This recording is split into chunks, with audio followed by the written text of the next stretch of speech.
त्र्यंबकं यजामहे सुगंधिं पुष्टिवर्धनम् उर्वारुकमिव बन्धनात् मृत्योर्मोक्ष्यमामृतात्। ॐ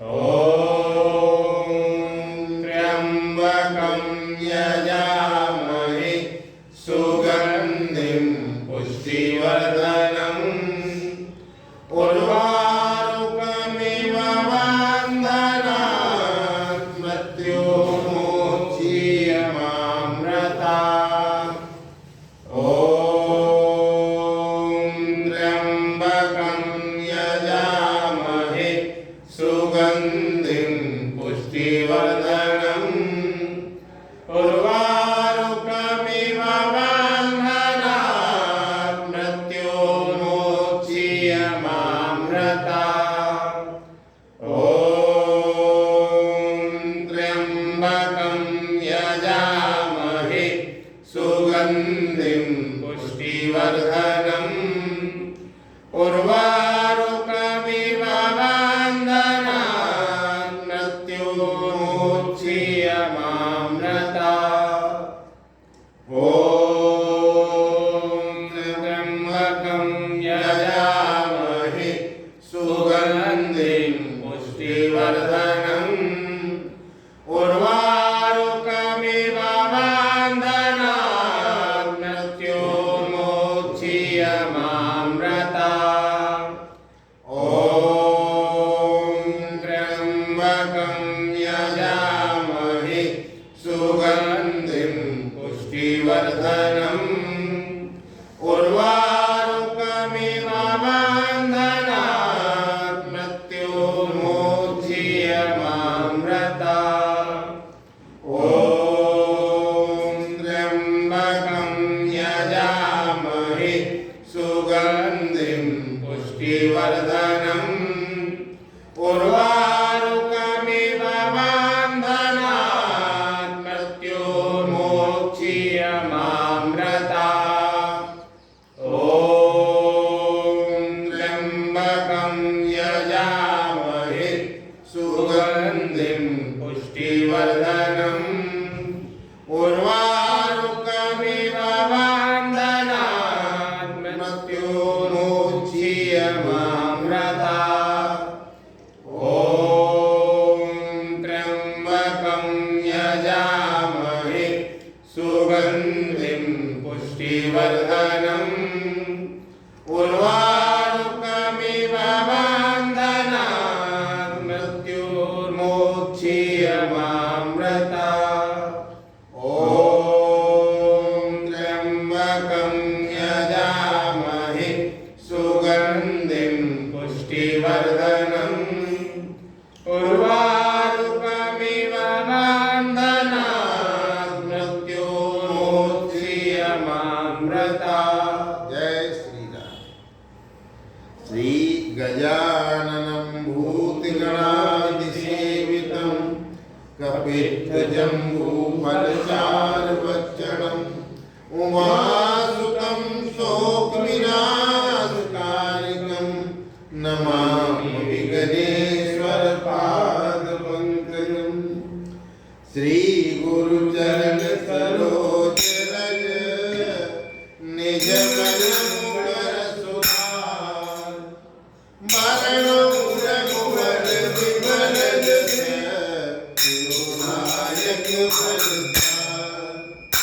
बुद्धिहीन तनु जानिके सुमिरौ पवन कुमार बल बुद्धि विद्या देहु मोहि हरहु कलेश विकार।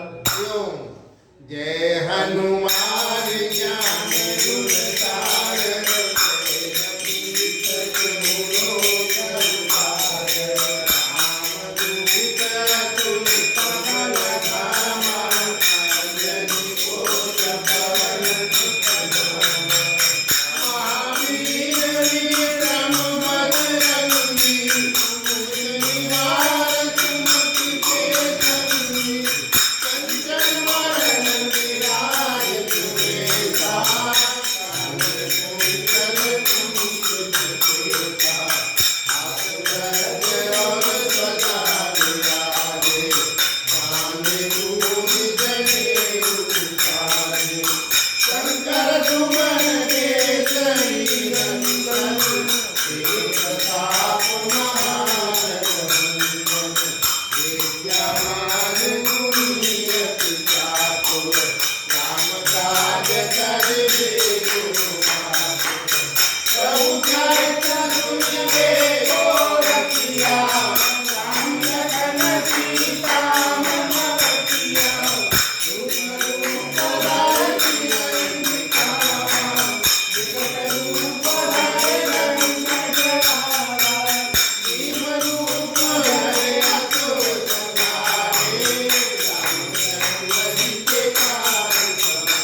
मंगल मूर्ति रूप, राम लखन सीता सहित हृदय बसो सुर भूप। लखन सिया राम चंद्र पथ जय शरणम, शंकर हरिओम जय जय सिया राम, जय राधे जय जय हनुमान हरि की जय। जनक सुता जग जननी जानकी, अतिशय प्रिय करुणा निधान की। जाके युगल कमल मनाऊं, जासु कृपा निर्मल पाऊं।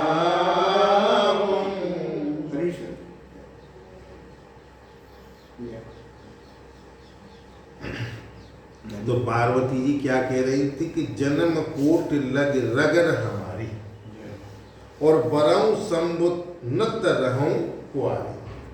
तजऊ न नारद कर उपदेशु, और आप कहें सतवार मही। तो इस तरह प्रेम में भक्त का केवल भगवान की तरफ चलना है। हमें तो उस रास्ते पे चलना है जो भगवान की तरफ हमें ले जाए। प्रेम को मोक्ष से ही बढ़कर माना गया।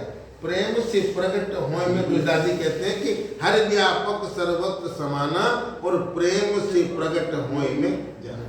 हरि व्यापक है, सब जगह मौजूद है, लेकिन जब तक प्रेम नहीं है तब तक वही। जैसे दूध में घी है लेकिन दिखाई नहीं देता है, लेकिन कर्म करोगे तो दिखाई। तो अर्थ धर्म काम मोक्ष ये चार पुरुषार्थ कहे गए। प्रेम इन चारों से भी आगे पंचम पुरुषार्थ है। मोक्ष में मनुष्य अपना सुख चाहता है, उसमें स्वार्थ होता है। स्वर्ग के लिए जो भी हम कार्य करते हैं उसमें स्वार्थ का पुट होता है, लेकिन प्रेम में कोई स्वार्थ नहीं होता, निस्वार्थ भाव से प्रेम होता है। और जहां स्वार्थ है वो प्रेम पक्का नहीं। पर प्रेम में भगवान का सुख चाहता है। प्रेमी हमेशा जिससे भी प्यार करता है उसको चाहता है कि मेरे द्वारा मेरे प्रेमी को कोई कष्ट न पहुंचे। इसको कहते हैं प्रेम। तो प्रेमी भक्तों का ऐसा भाव रहता है कि हमें नरकों में भी जाना पड़े तो कोई हर्ज नहीं, पर भगवान को सुख मिलना चाहिए। हम अपने प्रेमी के लिए, गोपियों ने कहा कि हम भले ही नरक में चले जाए, तो उन्होंने कहा था कि भगवान के चरण रज मांगी थी तो गोपियों ने तुरंत दे दी, और उन्होंने नहीं दी क्योंकि वो भले ही हम नरक में चले जाए, लेकिन हमारे प्रभु जिससे हम प्यार करते हैं वो हमारा व्यक्ति स्वस्थ और सुंदर बना रहे, आराम मिलना चाहिए। गोपियां वृंदावन में रहती थी, भगवान श्री कृष्ण मथुरा में रहते थे, परंतु गोपियां मथुरा नहीं गई क्योंकि भगवान श्री कृष्ण नहीं चाहते। आप जितने किसी चीज के नजदीक रहेंगे उसकी वैल्यू नहीं समझ में आएगी। वैल्यू तब समझ में आती है जब वो तुम्हारी इन आंखों से ओझल हो जाता है, तब वो चीज समझ में आती। ऐसे ही बृहस्पति जी के खास शिष्य कौन थे? उद्धव जी। ज्ञानी पुरुष भी उनके मन को विचलित नहीं कर सके, उनके प्रेम भाव को देख करके स्वयं ज्ञान से विचलित हो गए। गोपियों की तरह हमारा मन भी भगवान का ही चिंतन करे। उन्होंने बहुत गोपियों को समझाया, लेकिन गोपियां कहने लगी उदो मन न बहे 10-20, एक हो तो सो गयो श्याम। मन तो एक ही होता है, और वो श्याम के संग चला गया। तो तुम निराकार ब्रह्म की जो परिभाषा बता रहे हो ये हमारी समझ में बिल्कुल नहीं आ रही। तो हमारी सभी वृत्तियां, मन की जितनी भी वृत्तियां, कोशिश, चेष्टाएं हैं, भगवान में लगी है।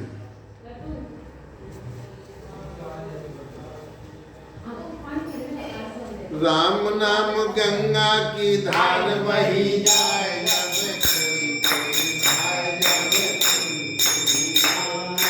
राम नाम गंगा की धार बही जाए,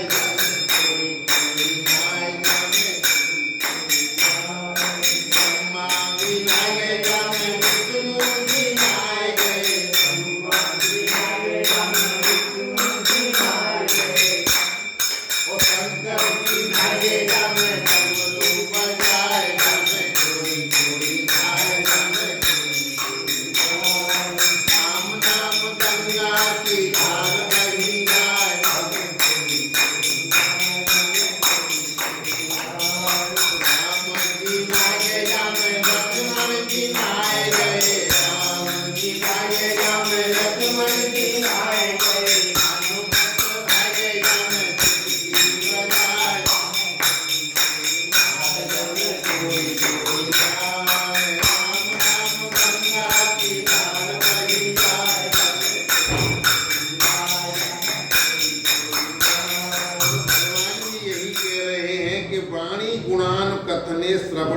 कायाम हस्तोच्च कर्मसु मनस्तपादयोन स्मृत्याम शिरस्त्व निवास जगत पुराणे दृष्टि सताम दर्शनस्तु भवन्तु न। हे प्रभु, मेरी वाणी आपके गुणों के वर्णन में लगी। जो असली भक्त होगा वो ये चाहता है कि मैं जिस वाणी से जो बोलूं तो गोविंद के नाम को ही बोलूं। मेरे कान आपकी कथा में सुनने में लगे रहे। अगर सुने मेरे कान तो तू गोविंद की कथाओं को सुन। मेरे हाथ आपकी सेवा में, मन आपके चरणों में लगा रहे और मेरा मस्तक आपके निवास वो संसार को प्रणाम करने के लिए झुका रहे और मेरी आंखें आपके स्वरूपभूत संत जनों का दर्शन करती रहे। प्रभु, मैं यही चाहता हूं। तो हमने संसार को सत्ता दी, सत्ता देकर महत्ता दे दी, यानी उसका वर्चस्व भी बढ़ा दिया। राधे कृष्ण गोविंद राधे। देखो आज फूलों से मेरा गोविंद सज जाता। इसी कारण हमारी वृत्तियां संसार में लग गई। हमें संसार क्यों अच्छा लगता है? क्योंकि संसार को सत्ता दी और सत्ता देकर उसको महत्व और दे दिया। तो इसलिए हमारी मन की वृत्तियां जो है संसार में, हमारी वृत्तियों का प्रभाव संसार से हटकर भगवान में हो जाए। हमें कोशिश क्या करनी? जो हमारी वृत्तियां हैं, मनोवृत्ति, मन की जो इंद्रियां जो संसार में भोगों की तरफ भाग रही हैं, हमें कोशिश ऐसी करनी है कि ये सारी इंद्रियां जो नाशवान चीजों की तरफ जा रही हैं, कैसे भी रोक करके, समझा बुझा करके हम इस इंद्रियों को, इन मन की वृत्तियों को परमात्मा की तरफ ले जाए। और उसी का नाम क्या है? भक्ति। जैसे बालक को माँ बड़ी प्यारी लगती है, उसका नाम बड़ा मीठा लगता है, उसकी सानिध्य बड़ी प्यारी लगती है, ऐसे ही भगवान, उसका नाम, उसका सानिध्य प्यारा मीठा लगने लगे। यही भक्ति की शुरुआत है। भगवान का कहीं भी उच्चारण हो रहा हो और तुरंत कान हमारे उधर पहुंच जाए, इसका मतलब हमें कहीं भक्ति का पौधा अंकुर दे रहा है। बहुत से लोग होते हैं, तेने कहा वो गोविंद की लीला लगाए दे, राम के नाम लगाए दे, जब बंद कर कोई चटकी लोग गाना सुनाए दे। इसका मतलब अभी हमें दुष्टपना भरा पड़ा है। जैसे बिना इच्छा के कोई अग्नि को छू ले तो अग्नि क्या करेगी? जलाएगी ना। ऐसे ही अगर इच्छा हो या न हो, लेकिन हम राम का या कृष्ण का नाम लेते रहेंगे तो वो अपना असर देता है।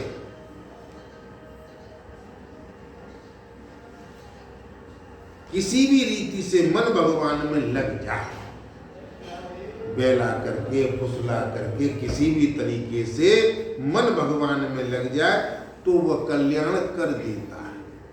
राजी कुराजी भूलते जानबूझ करके अगर हम बिजली के तार को पकड़ेंगे तो करंट मारेगा, क्योंकि उसमें स्वाभाविक गुण है उसका। ऐसे ही जाने अनजाने में, सोते जागते, बैठे उठते अगर राम कृष्ण का नाम लेते रहेंगे तो वो अपना असर देंगे। मैंने एक दिन कथा सुनाई थी। एक दुष्ट आदमी ने एक बार जो है राम की नाम लिया था, लेकिन राम के नाम लेने से ही वो तीनों लोकों में भगवान के दर्शन करेंगे। राम के नाम किए में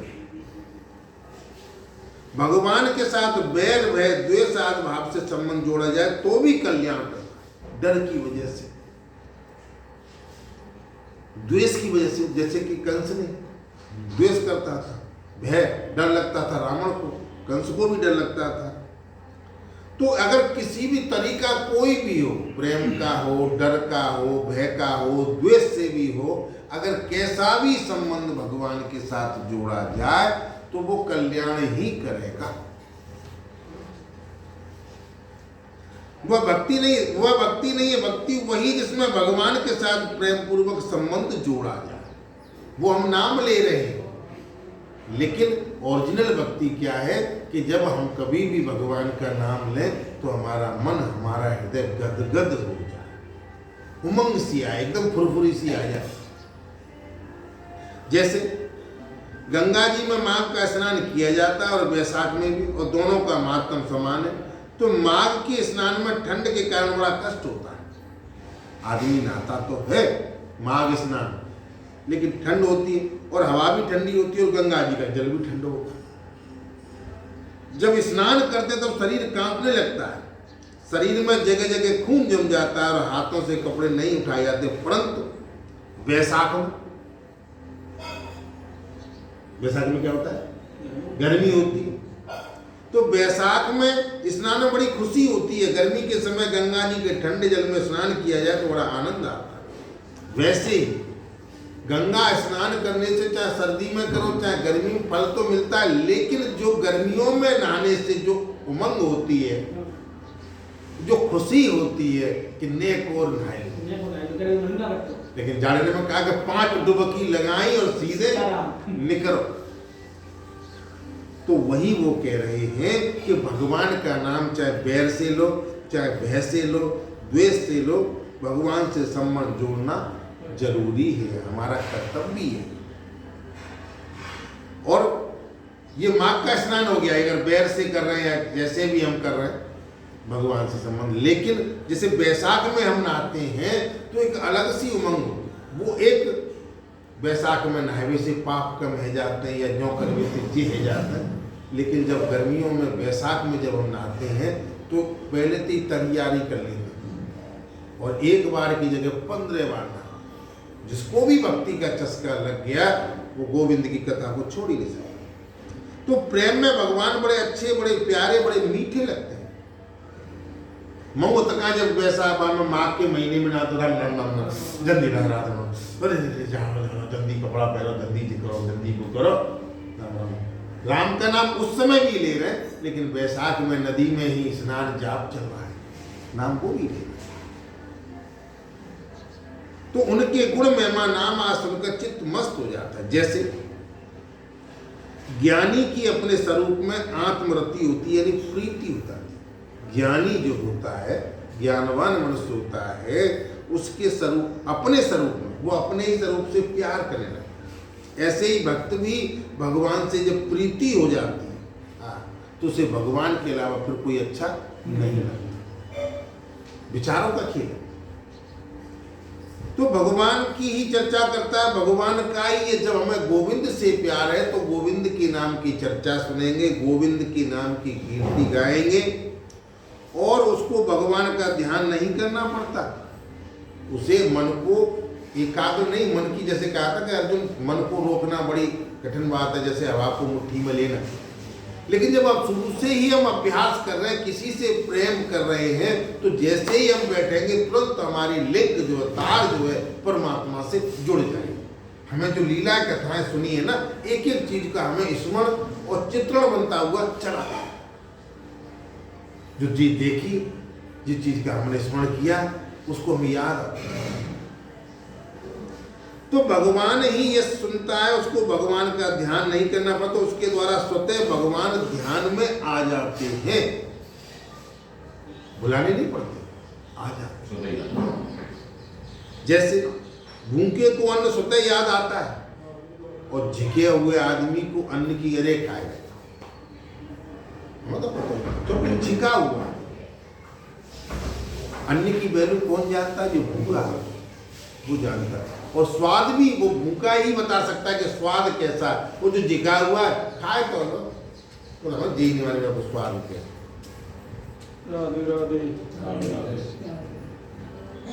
ऐसे ही उनको स्वतः भगवान की याद आती। इंद्र के साथ युद्ध करते समय वृत्तासुर कहता है, अजात पक्षायव मातरम खगा स्तनम यथा वत्सतरा चुदाप्ता प्रियम प्रियेव व्युसितुम विषमा मनोवर बिंदाच विदचते त्वम।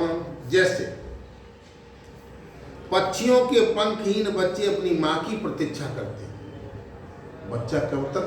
जब तक पंख नहीं निकलता। तो पक्षियों के बच्चे अपनी माँ की प्रतीक्षा करते हैं। केवल दूध पर निर्भर रहने वाले भूखे बछड़े अपनी माँ का दूध पीने के लिए आतुर रहते हैं। जैसे ब्रह्मणी पतिव्रता स्त्री अपने पति से मिलने के लिए उत्कंठ रहती है, वैसे ही ये कमल नयन मेरा मन भी आपके दर्शन के लिए छटपटा रहा है। जब ऐसी कंडीशन हो जाएगी कि हम लेट हो गए, हमने आज गोविंद के नाम की कथा, आज हनुमान चालीसा निकल गई कि हमारे नाम को कीर्तन निकल गया, और उसके लिए जब हम चटपटाएं तो ये समझ लेना कि भक्ति हमें प्रवेश कर रही, और है जागो चले जाएंगे और यूं और तब, इसका मतलब अभी हमें बहुत बड़ी कमी है।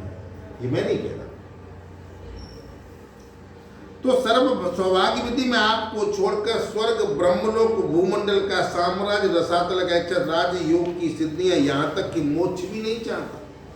जो भगवान का भक्त होता है उसे कुछ भी नहीं चाहिए, वो भगवान का सानिध्य, भगवान की नजदीकी चाहता है कि मैं हर समय दर्शन करता हूं।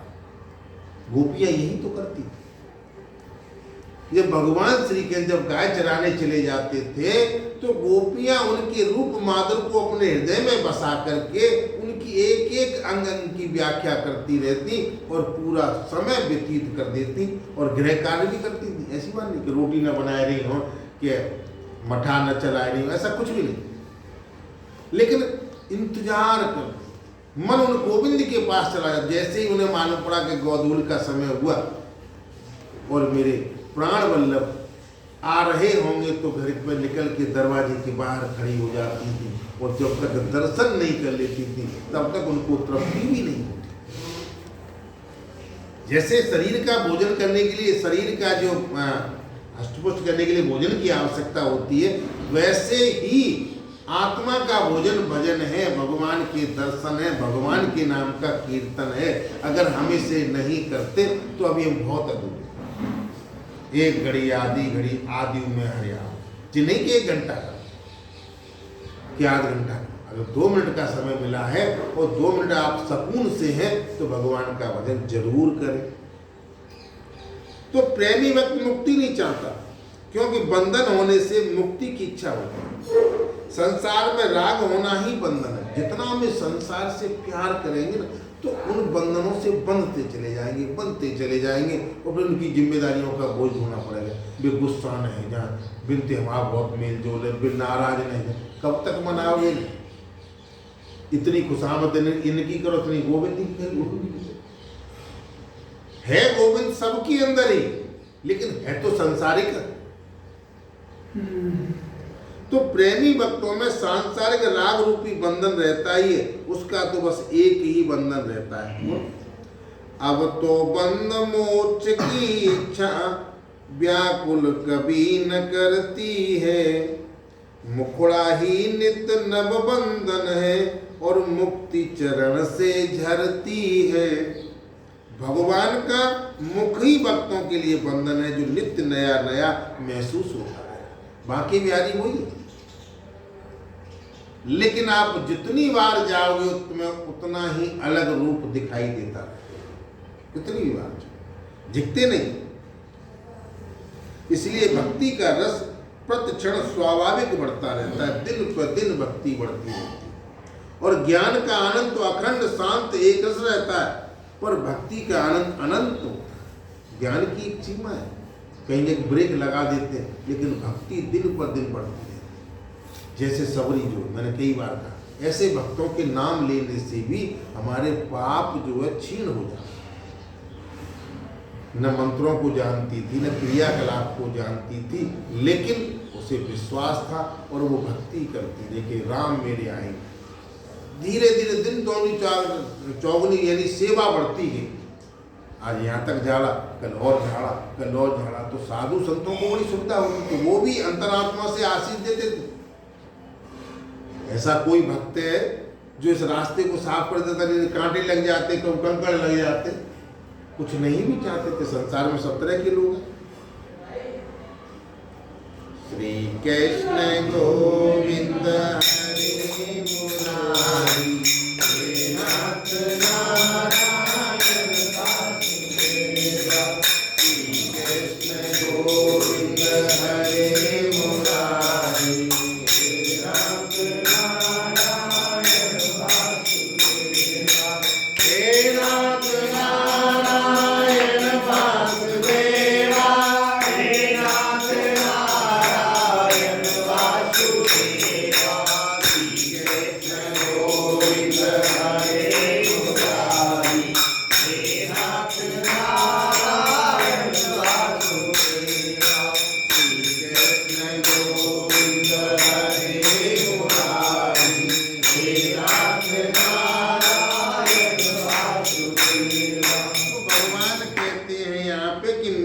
साथ हमेशा निर्दोष संबंध जोड़ने वाली तुम गोपियों का मेरे जो ऋण है उसको मैं देवताओं के समान लंबी उम्र पा करके भी नहीं चुका सकता।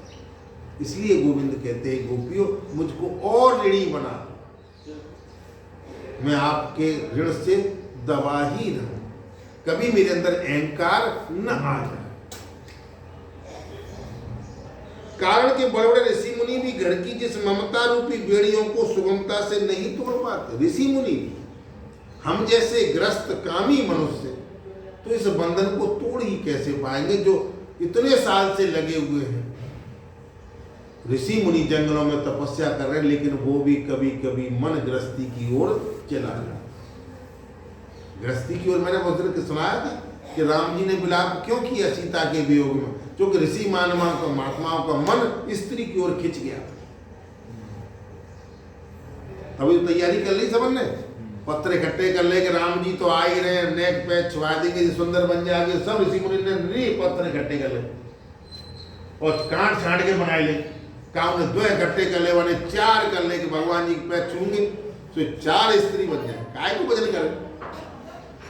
लेकिन भगवान जैसे ही जंगलों में रोने लगे कि हे खगमृग हे मधुकर सैनी तुम देखी सीता मृग नैनी, तो महात्मा बोले कि ब्याह करके रोनो पत्र का ऐसे, अब नहीं ब्याह करें, पत्र में कि मैं डरे रहे।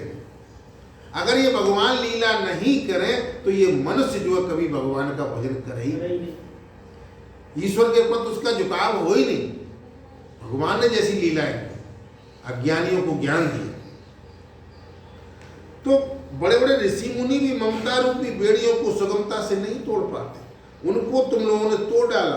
तो भगवान के द्वारा अपने ही ऋणी कहने का तात्पर्य है कि तुम लोगों का मेरे प्रति जैसा प्रेम है वैसा मेरे तुम्हारे प्रति प्रीति नहीं है, क्योंकि मैं उदासीन हूं।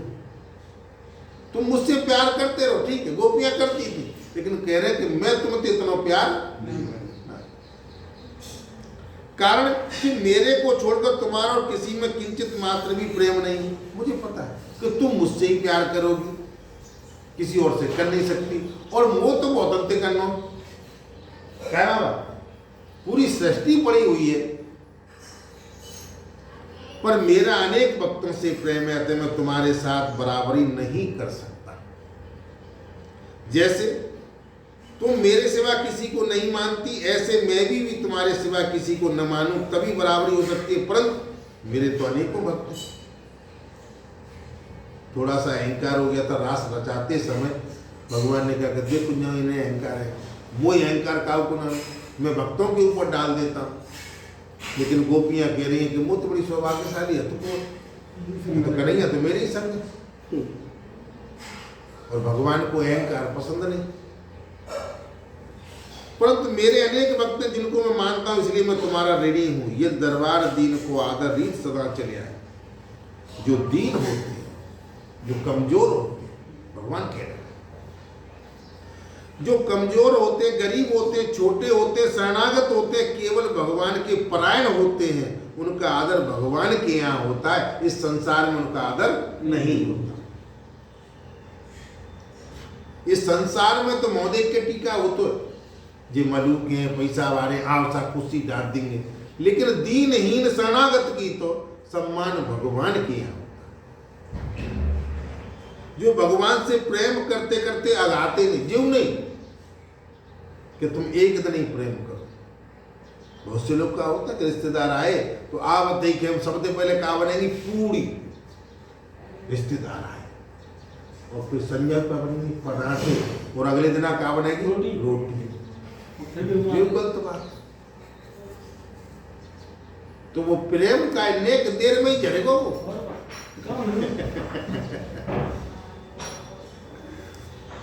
तो जो भगवान से प्रेम करते हैं अगाते नहीं, भगवान उसके वशीभूत हो जाते हैं, चाहे जो कर लेते हैं। प्रेम के बस में होकर वे सारथी बनकर घोड़े भी हारते, अर्जुन के सारथी बने। ये प्रेम का ही संबंध तो था कि अपनी मेहनत कह रहे अर्जुन तुम ऐसा करो, दाऊ है मालिक वर्गी तो मामलो खराब है जाए, वो ऐसा करो तो कह दे समुद्रा दे कि रथ हाथ के बुत में ले जाए तो तुम बच सकते हो। ये प्रेम ही तो था। तो भगवान ने प्रेम के बस में होकर सारथी बन के घोड़े आके झूठी पत्तलें उठाते हैं। इनके यहाँ उठाए अश्वमेध यज्ञ हुआ था, जो झूठी पत्तलें उठाई और उसमें राजी होते, जैसे माँ को बालक का मलमूत्र उठाने में आनंद आता। माँ कभी घिन नहीं करती, लेकिन अगर बाप अगर घुटन्ना में कर ले तो मौला 1,00,000 सुना दे, पापा तुम्हें शर्म ना आए रे। लेकिन तूने 1-2 साल खूब उसमें किया तो वो लगे रहे धो गलत बात नहीं। ऐसे ही भगवान को भक्तों का छोटे से छोटा काम करने में भी आनंद आता है, तभी तो विश्वास होता है भगवान ने हमारी सुन ली, हमारा ये काम कर दिया। लेकिन नेक काम कोई बिगड़ गो तो वो करे दरे पर भगवान ने गारी सुना दी। नेक में फलाने से जुगाड़ लगा ले तो मैं भगवान के भरोसे बनाऊंगा तो काम है, वह करे दरे पानी। जब तेरा ऊपर से ही लिंक नहीं है तू कर क्या सकता। तो माँ में स्वार्थ और ममता होती है, पर भगवान में न स्वार्थ है न ममता है, परंतु केवल प्रेम। जो छोटे आदमी होते हैं वो तो बड़ा बनाना चाहते हैं कि हम इतने बड़े हो जाएं, परंतु भगवान सबसे बड़े ठहरे, उनको छोटा बनने में आनंद आता है। और जितना छोटा बनने में आनंद है वही मस्त है। जितना मूर्ख बनने में आनंद है, किसी को जड़भरत जी अगर वो अपने को बड़ा बड़ा कहते तो घिर जाते। जैसे मैंने बताया ना कि बेटा कंचन कीर्ति कामनी से दूर रही।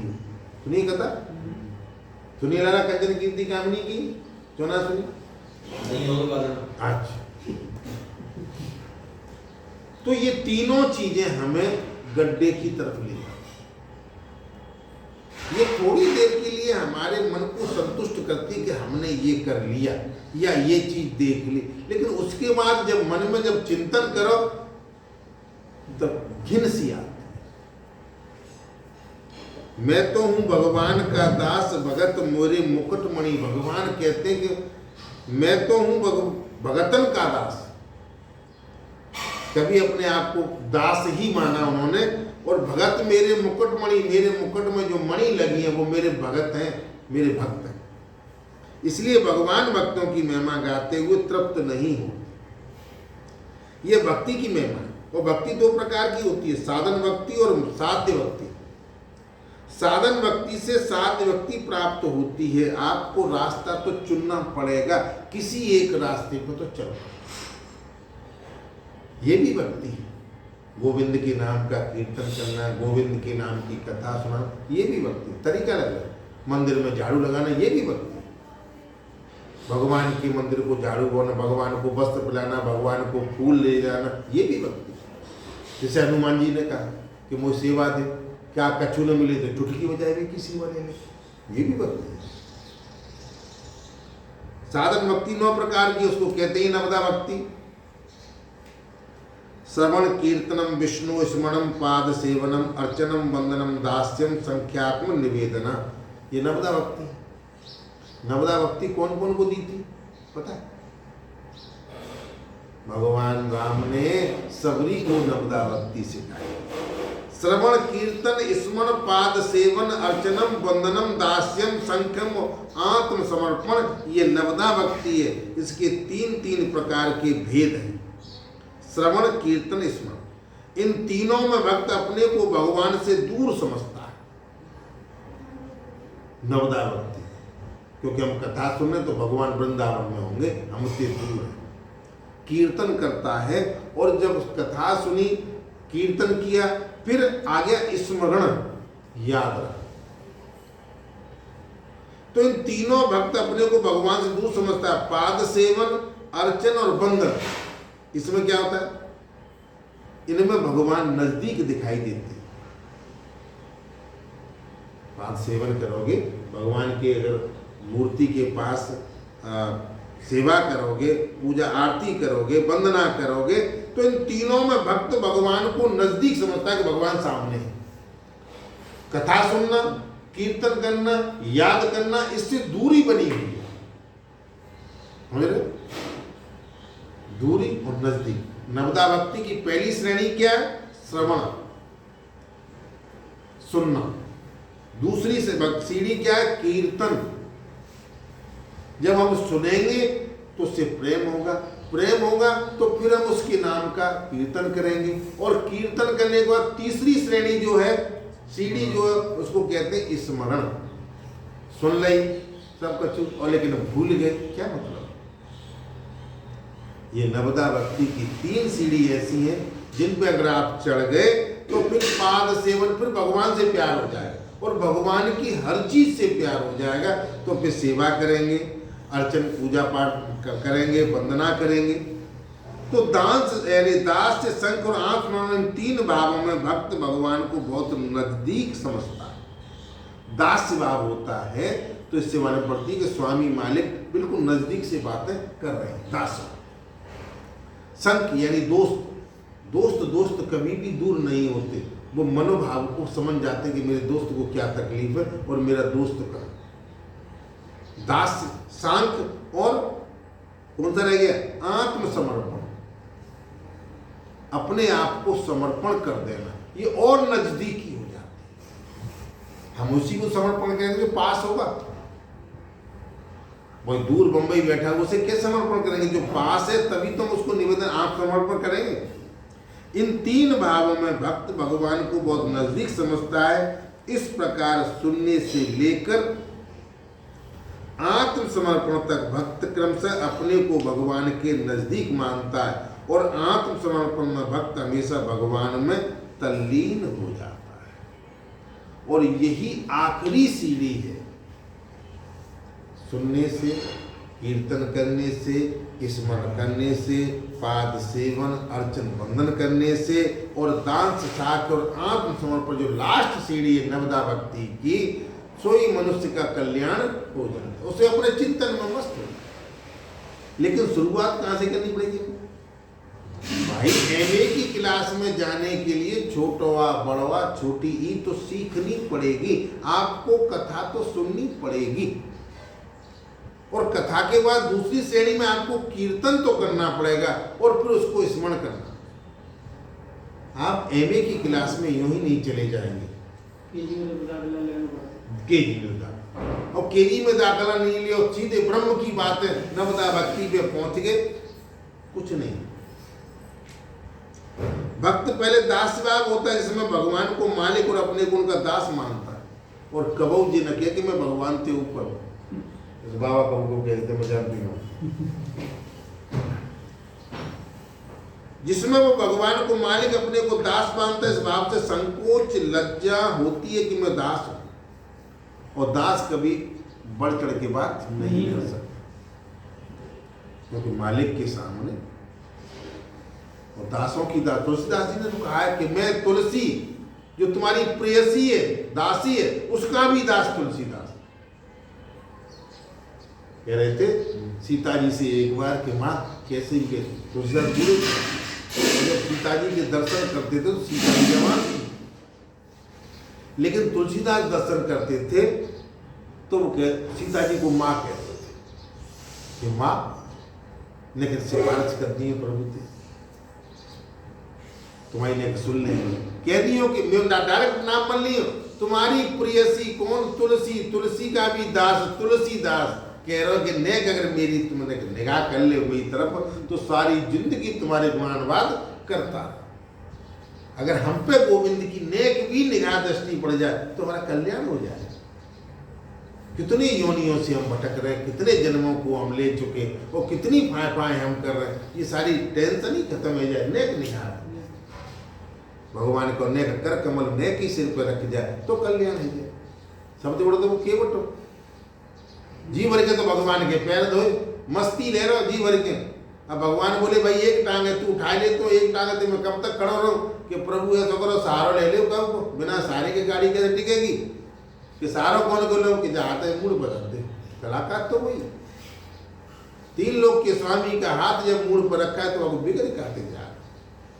जब पल्ली पार पहुंच गए तो केवल अपने दंडवत प्रणाम, यहाँ दंडवत प्रणाम नहीं किया क्योंकि तुम मेरे घाट पर खड़े हो, मैं बड़ा। और वहां दंडवत प्रणाम कर रहा तो लक्ष्मण जी बोले जी कौन सा रूप हो भाई केवट तेरा, कि माँ तू अकड़ रहो जहाँ दंडोती प्रणाम कर रहो, कि घाट घाट की बात है। माँ तुम्हारे दरवाजे पे आए और जहाँ मैं तुम्हारे दरवाजे पे पर हूँ, पार है कि समय समय की बात। कहाँ चल रहे थे? दासों का दास। मेरे से कोई गलती न हो जाए, ऐसा होते होते फिर स्वाध्याय शंखभाव हो जाता है, और शंखभाव में भक्त भगवान को अपना सखा मानता है, उसकी भगवान से अभिन्नता हो जाती है। इस भाष्य में दास भाव की तरह कोई संकोच या भय नहीं होता। अब दोस्त बन जाते हैं तो फिर भगवान से चंगे सी बात करें, उसमें कोई संकोच नहीं होता। हमने जो कुछ गलती करी है जीवन में, भगवान से कह दो, लेकिन ध्यान रखें कि दोबारा न करें। तुम्हें नींद आया तो तुम गिर जाओगे, धोखा लेने।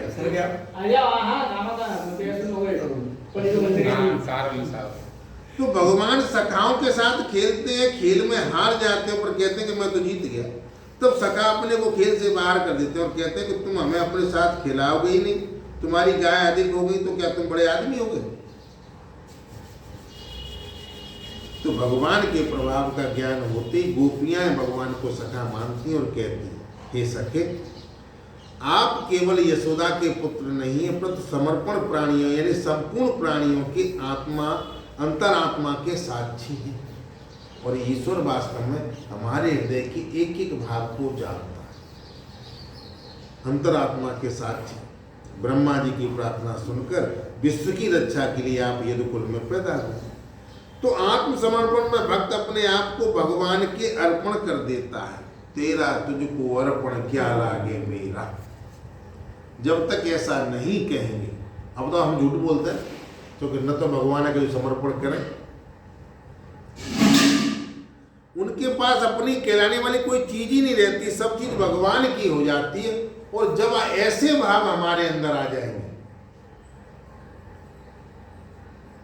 समर्पण वाले भाव, तो फिर हमारी जिम्मेदारी पूरी की पूरी गोविंद के ऊपर हो जाएगी। तो हमारे पास कचौती ना, सब तेरो ही है।